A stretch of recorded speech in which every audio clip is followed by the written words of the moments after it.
tariff.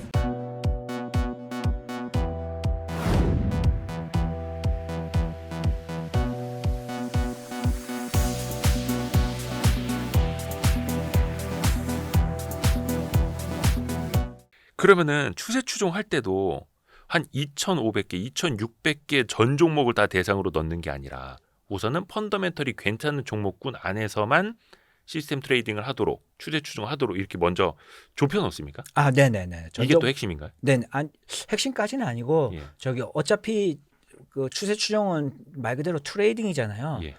아까 스몰캡에 대해서 얘기를 잠깐 나왔었는데 스몰캡 같은 경우는 가치 투자에서는 충분히 가능하거든요. 근데 저기 추세 추종에서는 트레이딩 일반 매매에 가까운 거기 때문에 스몰캡 매매가 불가능에 가깝습니다. 그러니까 거래량도 별로 없고 네네. 원체 시총도 작고 네, 하니까. 그래서 애초에 시가총액이 작은 종목은 애초에 걸러지는 거고요.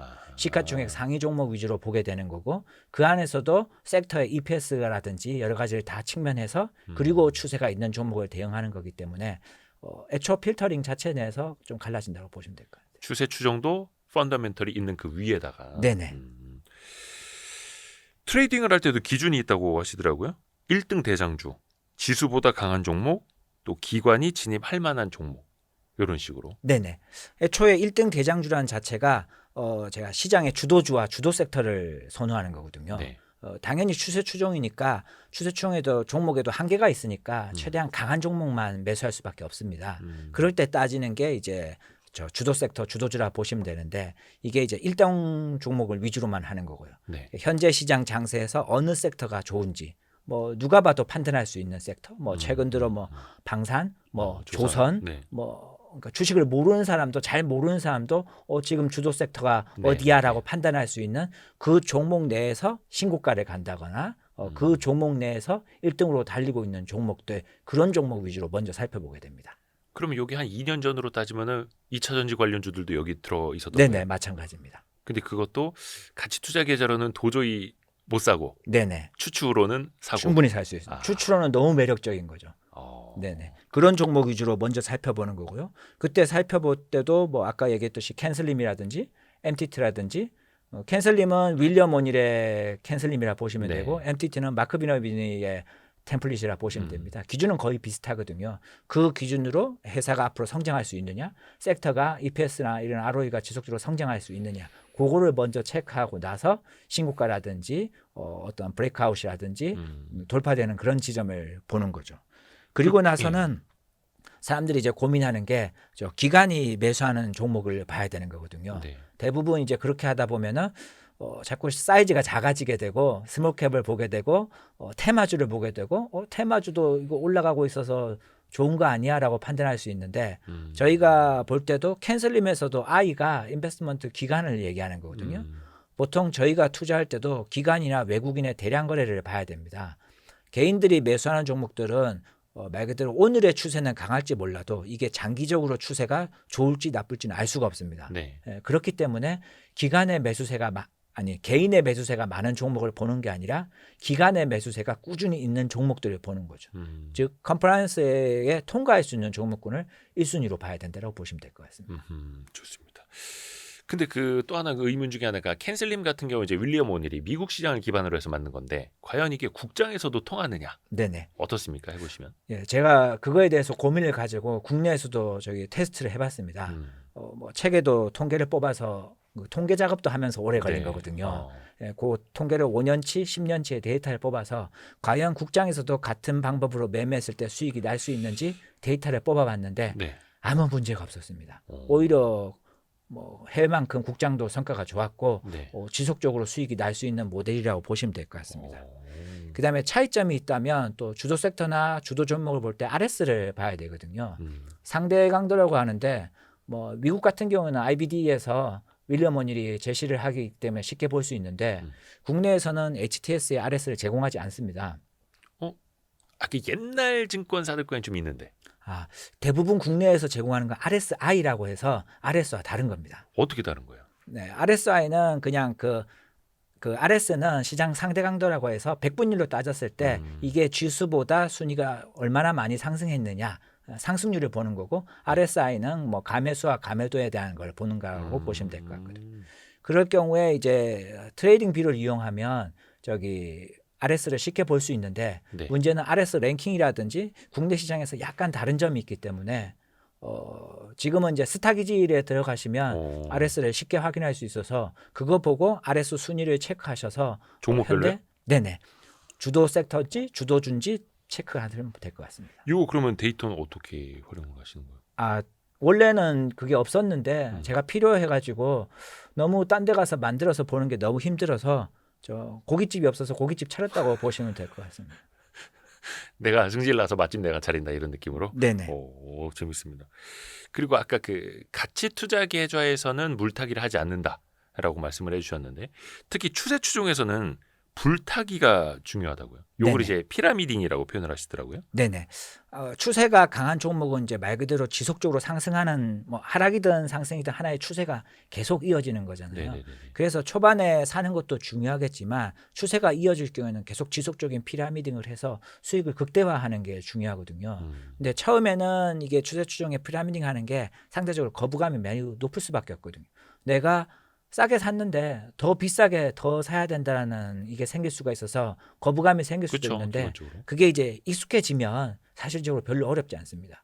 수익률이 중요한 게 아니라 사실 투자에서는 수익금이 중요한 거기 때문에 수익률이 내려가더라도 수익금이 올라간다는 생각으로 지속적으로 종목이 우상향하게 되면은 불타기를 해줘야 수익이 극대화된다고 보시면 될 것 같습니다.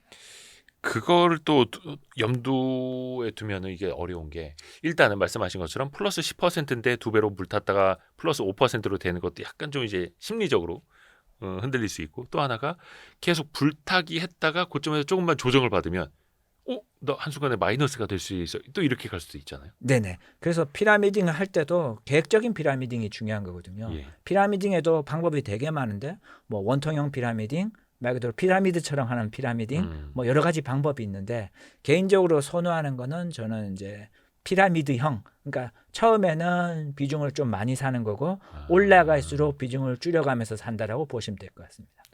그러면 처음에 살 거에 뭐 한 50%부터 시작을 해서 나중에 30%, 20% 조금씩 더. 네네. 그러니까 불을 타는 게 위에다 그냥 확 얹어버리는 게 아니네요. 네네, 맞습니다. 원통형으로 해도 사실 수익이 가능하거든요. 원통형은 어떻게 다른 거예요? 일직선으로 그냥 계속 같은 비중으로 불타기를 하는 건데 차이점이 있다라면 리스크 관리를 더 많이 하는 겁니다. 즉 그 말이 뭐냐면 내가 뭐 마이너스 8%의 손절을 한다라고 가정했을 때 피라미딩을 뭐 그 이상을 했다. 예. 그러면은 2% 룰을 따져서 마이너스 8%의 손절하는 게 아니라 뭐 손익분기점까지 기다렸다가 손절한다든지 손절 라인을 바꾸는 겁니다. 올라가면서 그러면은 이렇게 추세 추종으로 가면서 불을 탈 때 손절 라인도 여기 있던 게 같이 올라가는 거네요. 네, 맞습니다. 그래서 리스크는 거의 동일하게 지는 겁니다. 여기 있을 때나 여기 있을 때나 똑같이. 네네.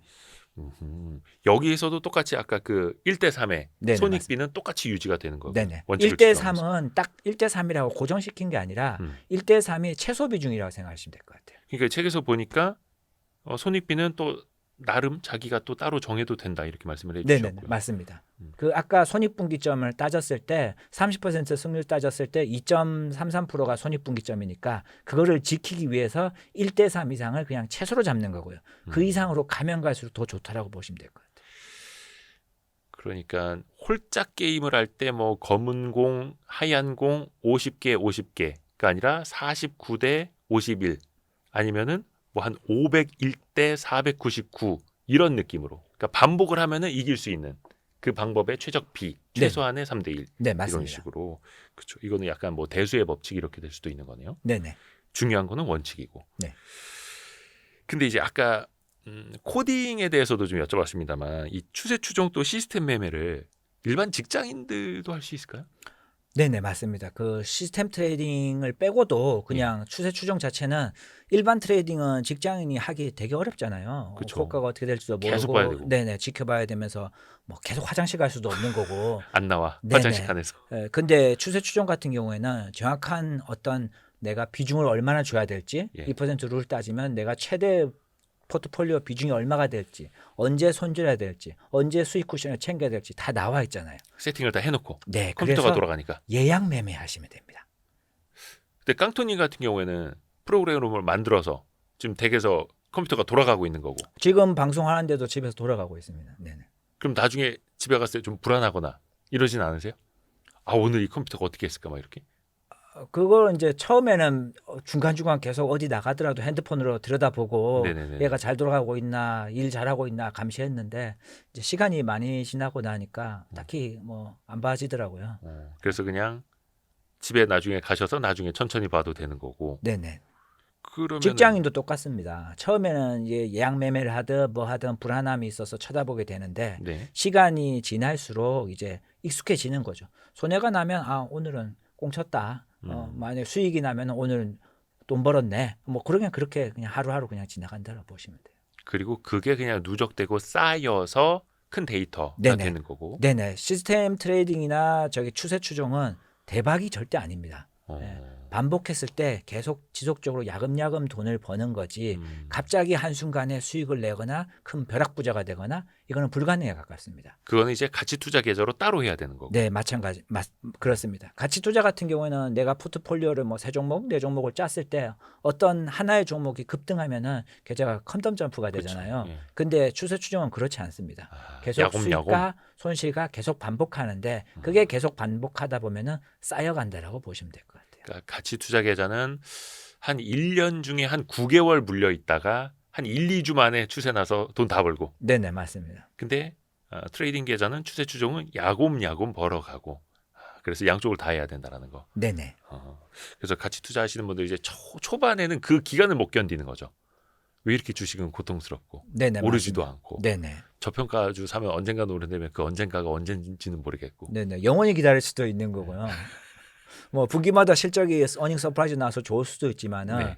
실적이 좋게 나와도 안 가는 종목들이 있잖아요. 만년 예. 저평가인 종목들이. 예.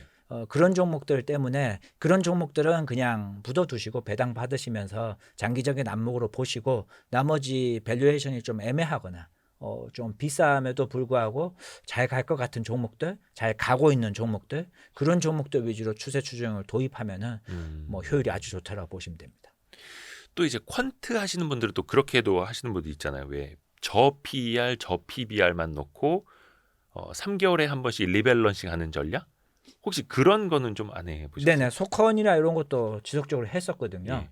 소컨은 뭐냐면 소형주 컨트라고 해서 예. 시가총액 하위 순으로 잡아서 그냥 들고 가는 그런 매매도 했는데 그거는 또 시장 환경에 따라 달라서 최근에는 성과가 별로 좋지 못했거든요. 우선 스톱을 시켰었는데 그런 전략 역시 저는 괜찮다고 봅니다. 통계 기반 이런 데이터는 과거의 데이터 기반으로 하기 때문에 어느 정도의 심리적인 안정성도 가질 수 있고 고수익은 안 내더라도 반복할 경우에 다시 시장에 돌아오게 되면 수익이 날 수 있는 확률이 되게 높다라고 보시면 됩니다. 그래서 또 요즘에 뭐 PBR 0.1배 이하, 뭐 0.2배 이하는 뭐 나중에 뭐 상폐를 시켜야 된다라는 뭐 이런 게 약간 뭐 정치권 일부에서 조금씩 나와가지고 그런 기대감도 있기는 한데 조금 볕이 들 수 있을까? 왜냐면 우리나라 이제 극저평가들이 있지 않습니까? 물론 네네. 이게 절대로 추세 추종 그 대상에 들어갈 가능성은 되게 희박하긴 하겠습니다만 인베스트먼트 근데 측면에서 저기 봤을 때 그렇지 않더라고요. 뭐 쉽게 생각해서 우리가 은행주, 금융주 같은 경우에는 절대 추세추종에 들어갈 확률이 없다라고 생각하실 수도 있는데 최근 들어 밸류업 되면서 은행주, 금융주들 뭐 최근은 아니지만 불과 몇 개월 전에 급등하고 했었잖아요. 아하. 그때는 주도 섹터 주도주였습니다. 그러면 추세 추종에 막 메리츠 네, 금융지주 이런 거 들어갔습니다. 네네. 그래요? 네네. 하기사 추세를 보면 뭐 그것만한 게 없죠. 네네. 그래서 뭐 무조건 뭐 아. 가치주가 추세추종을 안 된 이런 건 전혀 없다라고 보시면 돼요. 추세만 있으면 충분히 들어갈 수 있습니다. 펀더멘털도 일단 있는 데다가 추세까지 얹어지면 네네. 그런 게 또 무서운 거고. 네네. 뭐 예를 들어 이제 뭐 정치가 어떻게 될지는 모르겠지만은 상법 개선안이나 이런 게 혹시나 진행되게 되면 지주사 관련돼서 다시 밸류업이나 이런 부분이 나올 수도 있잖아요. 예, 그러면 지주사가 지금은 만년 저평가임에도 불구하고 나중에 밸류업이 되고 지주사에 대한 가치가 다시 평가받게 되면 지주사가 주도 섹터 주도주가 돼가지고 크게 상승할 수 있는 기간도 돌아올 수 있다라고 봅니다. 그것도 어떻게 보면은 가치 투자의 관점과 어떻게 보면 이제 시스템적인 관점으로 같이 보시는 거네요. 아, 네네. 그러면 그 지주사는 가치 투자 계좌에 들어가게 됩니까? 나중에 추세 추종 계좌에 들어가게 될까요? 가치 투자 계좌에 먼저 사서 들고 있는 거고 오. 추세 추종 계좌에서 추세가 붙을 때 따라서 나중에 사게 되는 거겠죠. 아, 재밌네. 그러니까 일반 직장인들도 이걸 할 수 있다라는 거고 아까 그 예약 매매라는 거를 말씀해 주셨는데 아예 그 시스템을 붙여놓고 HTS의 어떤 뭐 API로 활용을 해서 자동화 시켜놓는 거랑 예약 매매는 내가 이제 핸드폰으로 해놔야 되는 거지 않습니까? 네네, 맞습니다. 좀 어떤 차이라고 보면 돼요? 증권사마다 예약 매매에 대한 기능이 조금씩 다를 뿐인 거고 웬만하면 다 있는 거고요. 근데 이제 수량의 제한이라든지 디테일에 대한 문제가 좀 있을 뿐입니다. 그러면 조건 값을 내가 걸어놓는 거예요? 네, 보통 예약 매매는 가격에 대한 조건이라든지 예를 들어 돌파 브레이크아웃 되는 시점에 그 가격에 도달하면 얼마치를 매수해라라고 예약 주문을 넣을 수 있는 거고요. 다만 시스템 트레이딩은 그걸 더 정교하게 내가 원하는 조건값을 다 넣을 수가 있는 겁니다. 뭐 거래량이라든지 인더스트리 액션이라든지 이런 부분이 다 받쳐줄 경우에만 매수해라라고 되는 거고 저기 예약 매매는 그냥 가격에 도달하게 되면은 매수해라 이렇게 볼 수 있는 거죠. 그래서 왜 그 대체거래소 NXT 거기에서도 이 돌파 매매 요거 주문 방법에 추가했다 뭐 이런 식으로 해서 뭐 차별화가 있다 이렇게 홍보를 하더라고요. 네네. 예를 들어서 12,000원 넘어서면 12,100원에 매수 주문 이런 식으로. 네네, 맞습니다. 이것도 일종의 그런 전략이라고 보면 네, 됩니까? 맞습니다. 같은 겁니다. 근데 이건 또 안 해보신 분들은 좀 어려워서 또 해보셔야 되고 또 배워야 되는 거고. 네네. 근데 이게 크게 어렵지가 않아서 누구나 뭐 조금만 살펴보면은 예약 매매를 다 할 수 있는 거거든요. 그리고 예약 매매를 저는 전업 투자자임에도 불구하고 많이 씁니다. 시스템 트레이딩도 하고 있지만 예약 매매도 같이 씁니다.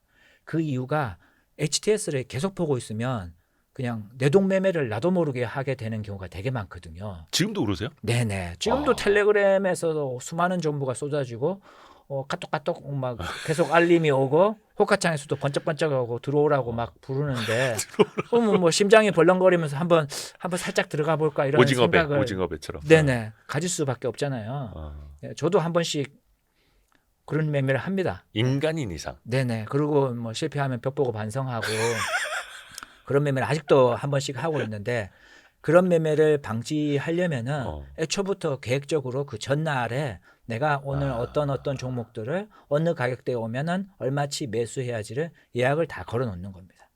그렇게 되면은 내동 매매를 거의 잘 안 한다고 보시면 될 것 같아요. 그럼 또 그러지 않을까? 어제 괜히 그렇게 어제 괜히 예약해놨네. 대신 이제 손절 기준도 명확한 거잖아요. 예. 그리고 또 차이점이 뭐가 있냐면 추세 추정 매매를 하면 손절이 됐다고 어떤 종목을 이제 실패했으니까 나쁜 애야 이러고 안 봐야 되는 게 아니라 다시 얘가 올라가거나 실패했지만 다시 상승하게 되면은 다시 돌파하게 되면 또 다시 사야 되는 겁니다. 그러니까 완전히 인간으로서의 감정은 배제하고 컴퓨터의 알고리즘으로만, 네네. 데이터로만, 네네. 숫자로만 냉정하게. 네네. 그렇죠. 그래서 어떤 분들이 이제 본인이 한번 물려본 안 좋은 추억이 있는 종목은 다시는 안 보고 그 계열사 투자도 안 하고 막 이런데 네네. 기회가 있다면 굳이 그럴 필요 없다 네네. 이런 거네요. 돌파를 오히려 실질적으로 차트에 대한 분석이나 이런 걸 하게 되면 언더컷 랠리라는 게 있거든요. 그게 뭐냐면 우리 보통 차트 매매를 하면 지지와 저항 얘기를 많이 하잖아요. 네. 그러면서 이제 지지가 무너져 가지고 그 보통 얘기하는 손절 라인 이상으로 떨어졌다. 그런 얘기를 많이 그게 언더컷이거든요. 네. 근데 다시 주가가 상승하는 경우에는 오히려 그냥 상승했던 주가보다 언더컷 랠리로 한번 손절 라인 이상까지 내려갔다가 상승하는 게 더 확률이 더 높습니다. 그 이유가 이제 매물이 줄어든 거죠. 팔 사람들이 이미 팔아버렸는데 주가가 올라가면은 오히려 더 힘이 강하다라고 보시면 될 것 같아요. 그 왜 박세익 대표님은 그렇게 표현하시지 않습니까? 물 속에다 공을 깊이 집어넣으면 나중에 튀어오를 때 더 세게 튀어오른다. 뭐 이런 식으로. 근데 주식에서도 마찬가지고 그러면은 그 언더컷 랠리일 경우에는 어떻게 보면 손절하지 않고 또 버텨야 되는 거. 대부분 주식 투자하면서 망하는 이유가 뭐냐면 좋은 기업 때문에 망하거든요. 좋은 기업 때문에 망한다. 네네. 그게 뭐냐면 손절을 해야 되는데 손절 안 하고 버텼는데 주가가 올라가더라. 그런 좋은 기억을 가진 상태에서 버티다가 망하는 경우가 대부분이거든요. 그런 기억을 버리셔야 됩니다. 가치 투자는 상관이 없고요. 추세 추정 기준으로 한다면 명확한 손절 라인에 대한 가격에 대한 손익비에 대한 기준이 있잖아요. 뭐 마이너스 8%면 8%에 대한 기준이 있는데 그게 도달하면 장중에 도달하면 그냥 잘라내는 겁니다. 잘라내고 얘가 다시 말아 올리거나 해서 주가가 올라가면 다시 사면 그만입니다.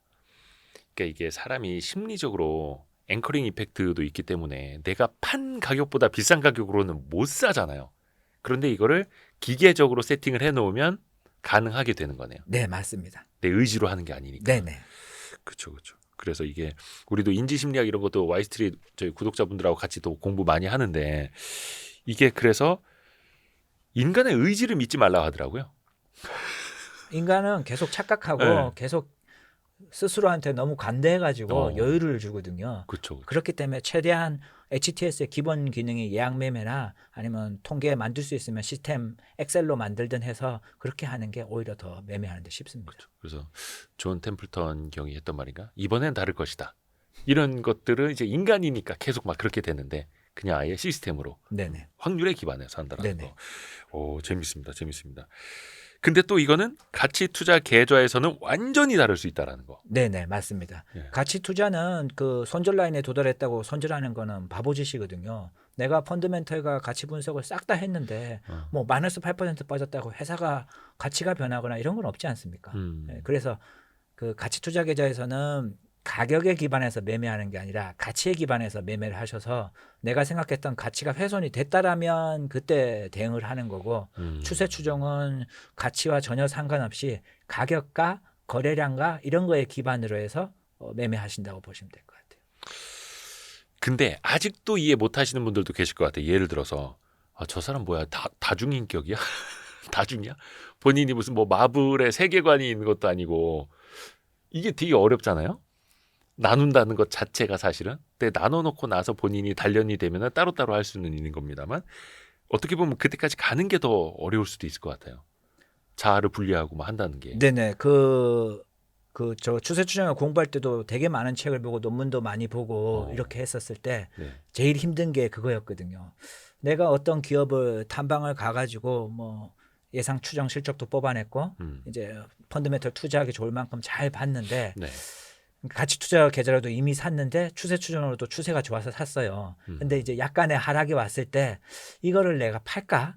이렇게 많은 회사를 내가 공부를 많이 했는데 아깝다. 분명히 들고 가면 그죠, 좋아질까 그죠. 뻔했는데 이거를 할 수 있을까에 대한 그런 스트레스 이런 게 되게 많았었거든요. 과거에는. 예, 근데 이것도 하다 보니까 익숙해지고 그렇게 하는 것보다 그냥 추세 추정의 원칙 지켜서 했던 게 성과가 훨씬 좋았습니다. 왜냐하면 가치 투자 계좌에서는 이미 그 종목을 가지고 있으니까 거기서는 그냥 알아서 그냥 수익 내고 추세 추정에서는 내가 원칙을 지켰을 때 그 수익이 생각보다 많이 괜찮았습니다. 아하. 조금 일찍 팔았어도 아예 장기 투자하는 계좌에 있으니 또 이쪽으로 더 가면 되는 거고 이런 식으로 좀 상호 보완이 되는 거고요. 네네, 맞습니다. 요즘에 스트레스가 그럼 별로 없으세요? 주식 빠지면 뭐 스트레스죠. 그건 어쩔 수 없는 거야. 네네. 컴퓨터 아니고 인간이니까. 네네. 인간적입니다. 그래서 오늘은 저희가 손실은 짧게 수익은 길게 깡토님과 함께 이 신간 책 내용을 바탕으로 했고요. 마지막으로 우리 구독자분들에게 저희는 이제 복길이 분들이거든요. 복리 효과의 길을 함께 걷는 분들. 아, 네. 예, 우리 복길이님들한테 좀 마지막으로 해주고 싶은 말씀 있다면요. 예, 이 투자 관련해서 사실 제가 제일 처음에 책 제목을 내고 싶었던 거는 예. 투자의 정답이 없다였습니다. 안 팔렸겠네요. 네네, 그거 했으면 출판사에서 1등 그러더라고요. 못했다. 이래미디어에서 어우 천만다행이다 이랬을까요? 출판사에서 투자에 정답이 없으면 안 된다. 책에 그런 부정적인 뉘앙스를 품을 수 없다 하면서 썸네일로 그렇게 했으면 조회수 안 나오고. 투자의 정답은 있다. 이 책으로 하자고 하더라고요. 그래서 제가 이거 너무 건방지다. 투자의 정답이 어디 있느냐. 그러면서 바뀐 거거든요. 그래서 투자자 분들도 예. 투자에 대해서 편견을 안 가지셨으면 좋겠어요. 이 가치 투자면 가치 투자, 추세 추종이면 추세 추종, 각자 새로운 답이 있는 거고 자기만의 방법이 있는 거거든요. 근데 그 방법론 자체도 어떻게 하느냐에 따라서 다 다르기 때문에 충분히 해볼 만하다. 우리가 자동차 운전을 할 때도 뭐 자동차가 무서운 게 아니라 운전하는 사람이 어떻게 운전하느냐에 따라서 무서운 뭐 살인기구가 될 수도 있고 그쵸. 그렇잖아요. 마찬가지로 트레이딩도 마찬가지라고 저는 생각하는 거거든요. 어떻게 매매하느냐에 따라서 내 자산을 복리로 불어날 수 있는 게 또 추세 추정이고요. 그러다 보니까 편견을 안 가지시면 좋겠다. 요거를 보시면 될 것 같고 그리고 가치 투자랑 추세 추정이랑 뭐 방법론이 중요한 게 아니라 어떤 원리인지 어떤 구조인지 그런 부분을 알아야지 충분히 대응할 수 있다. 그렇게 보시면 될 것 같습니다. 그리고 추세 추정 이런 걸 배우고 나서 어설프게 추세 추종과 어설프게 가치 투자 배워가지고 두 개를 융합하는 거 그런 행동을 안 하셨으면 좋겠어요. 사실 두 개의 깊이가 생각보다 깊거든요. 어느 정도 뎁스 있게 들어가셔야 융합이 가능한 거지. 어설프게 융합해서는 두 개가 융합이 안 된다. 이렇게 아하. 보시면 될 것 같습니다. 그러니까 저도 그 생각이 들었어요. 분명히 저도 이제 책을 보면서 질문지도 뽑고 막 이렇게 여기 접어놓고 막 이렇게 밑줄 치고 했습니다만 이거 한번 본다고 해서 내가 이렇게 할 수 있을까? 아마 책 보신 분들도 그 생각 많이 하셨을 건데 네네. 그래서 조금 더 깊이 있게 배워야 됩니다. 네네. 이게 그 챕터 1은 난이도가 아주 낮은데요. 그렇죠. 특히 이제 그 가치 투자 요쪽으로는 네네. 할 수 있죠. 네네. 난이도가 매우 낮은데 추세 추종 관련해서는 되게 제가 요약을 한 거거든요. 오. 분량 자체가 너무 많았기 때문에 이건 출판사에서 좀 빼라 그랬죠? 뭐 복합적으로 최대한 압축시켜서 하다 보니까 어. 조금 난이도가 있습니다. 아. 최대한 쉽게 적는다고 적었지만은 추세 추종 관련해서는 제 책 말고도 기본적으로 윌리엄 오닐이랑 성장주 투자, 마크 비너비니어 책이나 그리고 터틀 트레이딩 요거 3개 정도는 보셔야 조금 더 이해도가 올라가지 않을까 그렇게 보고 있습니다. 그건 나중에 좀 알려주세요. 네. 캔슬림하고 뭐 커비드 핸들 뭐 이런 거 많지 않습니까? 터틀 트레이딩 이런 거는 저희가 좀 깡통님한테 사정을 해서 우리 와이스트리 구독자분들이랑 같이 할 수 있는 것도 한번 또 기획을 해보겠습니다. 해주실 거죠? 아 빨리 이해라고 해야지 오늘 녹화가 끝난다니까요. 고민해 보겠습니다. 이게 사실 정치인들이 고민해 보겠습니다. 그러면 안 한다는 건데 깡통님이니까 한번 또 기대를 해보겠습니다. 아 오늘 진짜 많이 배웠습니다. 즐거웠습니다. 네, 고맙습니다. 종종 또 부탁드리겠습니다. 네. 깡통님, 김상균님과 함께했습니다. 손실은 짧게 수익은 길게. 좋아요, 구독, 알림도 많이 눌러주시고요. 고맙습니다. 네, 고맙습니다. 고생하셨습니다. 고생하셨습니다. 너무 재밌었습니다.